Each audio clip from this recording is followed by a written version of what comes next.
મોકો મળતા જેનું ખૂન કરાવી દેશે. શેઠજી. રામ રામ. તે જે રાધાના લગ્ન માટે પૈસાની વાત કરી હતી ને, તે માટે મેં મહેતાજીને કહી દીધું છે. અત્યારે જતી વખતે તું મહેતાજી પાસેથી પૈસા લેતો જજો. હો, ખૂબ ખૂબ આભાર શેઠજી.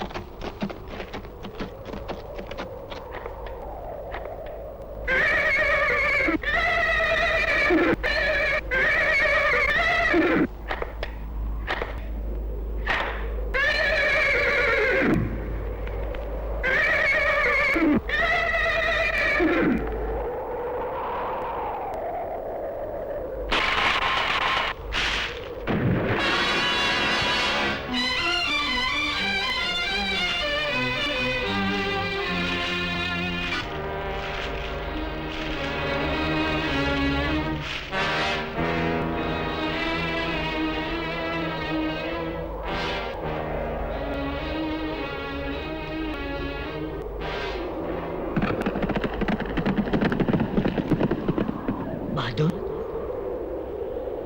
બહાદુર, બહાદુર, બહાદુર!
ટકલા એટલું નથી જાણતો કે જે ખાડો ખોદે એ જ પડે.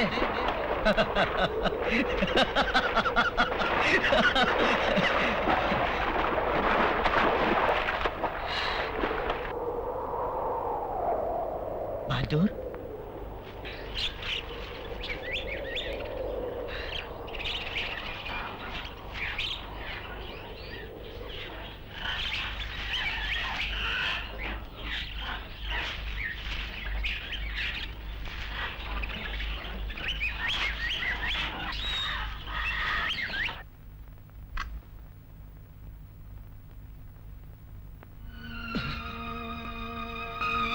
આ શું થયું?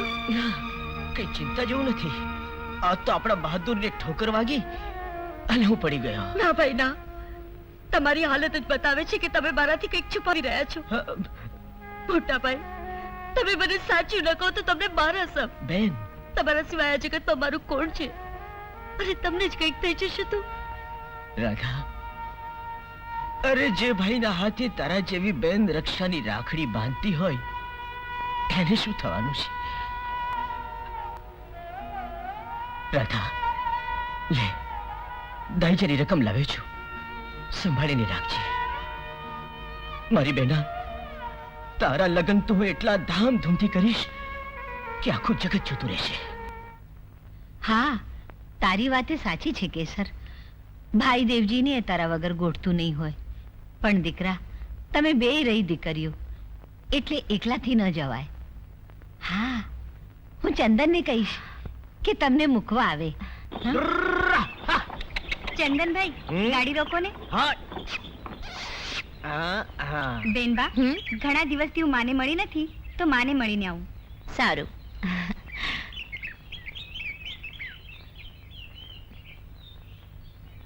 આજે મને મૂકવા આવ્યો છે, એવી જ રીતે પાછો તેડવા ક્યારે આવીશ? કહું, હવે તો વરરાજા બનીને તને કાયમ માટે લઈ જઈશ. દેવજી, હવે મારો વિક્રમ અધીરો બન્યો છે. કેસર અને વિક્રમના લગ્ન થઈ જાય તો આપણા બે ઉપરથી બોજો ઓછો. ધીરજ રાખ ધના, ધીરજ રાખ.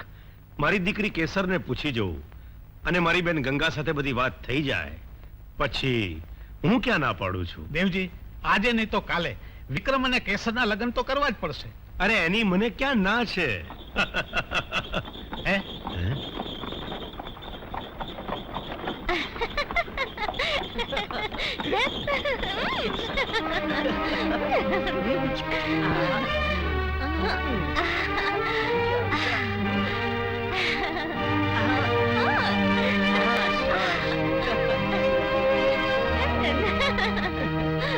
જોયું દેવજી, જોયા તારે દીકરીના કામા? આ રીતે પારકા પુરુષારે વર્તે છે એમાં તારી આબરૂનું શું? હવે તારી આબરૂ તો ઠીક, પેલી મારી આબરૂ ધૂળમાં મળી જશે. ભલે તારી દીકરી રહી, પણ અંતે તો મારા દીકરાની થનાર વહુ છે ને. મારા દીકરાની વહુ પારકા માણસારે આવી રીતે વર્તે ને હું જરાય સાંખી નહીં લઉં. જો તું એના ઉપર કાબુ નહીં રાખે ને તો આખા પંથકમાં તારી આબરૂનો ધજાગરો ફેરવશે.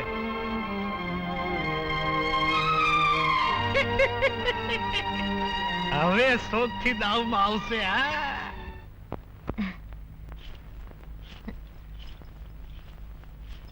બાપુ! અરે દીકરા કેસર. નમસ્તે વડીલ. નમસ્તે. અરે પણ તારી સાથે ટાળી હતી ને? હા બાપુ, પણ એને કહ્યું કે ઘણા દિવસે એની માં મળી નથી, એટલે એની માને મળીને આવશે. હા, તો બેટા મહેમાન હટુ તારે જ ચા બનાવી છે. ગંગામાએ કીધું તું કે કેસરને જેત પર મૂકી આવ, એટલે મૂકવા આવ્યો છું. ઠીક છે ચંદન, મારે તને એક વાત શાનમાં કહેવી છે. દરેક માણસે પોતાના મોભા પ્રમાણે રહેવું જોઈએ, નહીતર એનું પરિણામ ખૂબ ખરાબ આવે છે. એટલે હું કઈ સમજ્યો નહીં.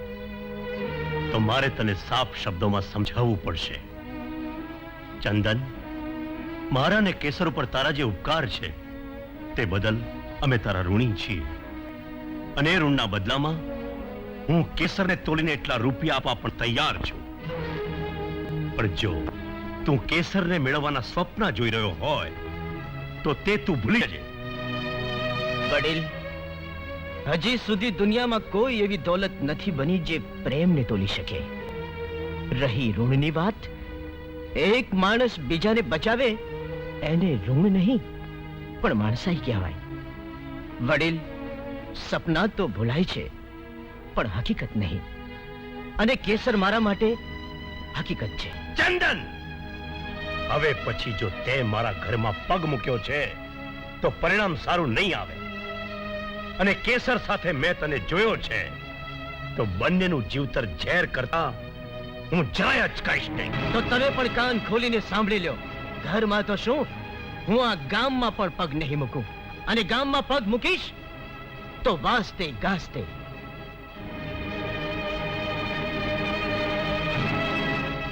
અરે ચંદન ક્યાં ગયો? ગયો. મને મળ્યા વગર? કેસર, સાફ સાફ શબ્દોમાં સાંભળી લે.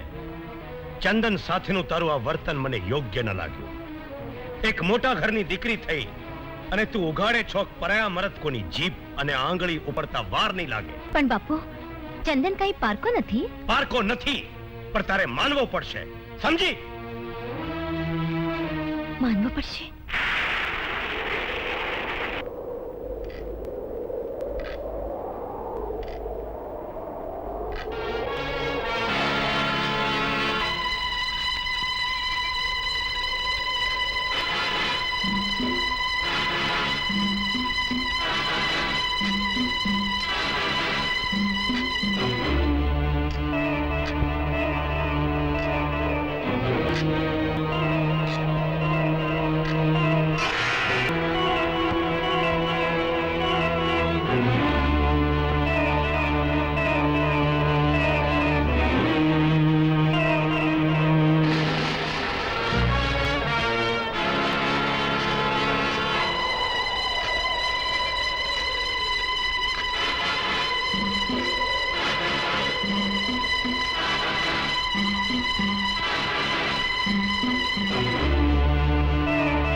ભાઈ આપેલા પૈસા ચોરાઈ ગયા.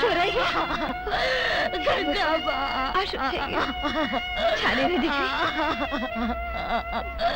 રડ નહીં રાધા, રડ નહીં, શાંત. હવે મોટાભાઈને હું શું મોઢું બતાવીશ, શું મોઢું બતાવીશ? રાત દાડો એક કરીને ભેગી કરેલી બુડી બળવારમાં હતી ના હતી થઈ ગઈ.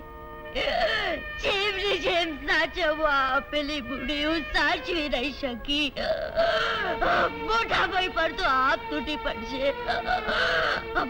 અમારા ખોળાની આબરૂ જાળવવાની આ છેલ્લી બુડી પણ લૂંટાઈ ગઈ. ગંગાબા, છેલ્લી બુડી પણ લૂંટાઈ ગઈ. મોટા ભાઈ. શાંતા, મેં બધું જ સાંભળી લીધું છે.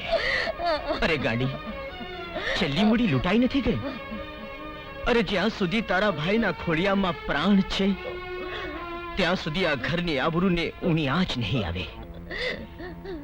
ને બેન, વિધાતાની ખરી કસોટી તો હવે શરૂ થાય છે.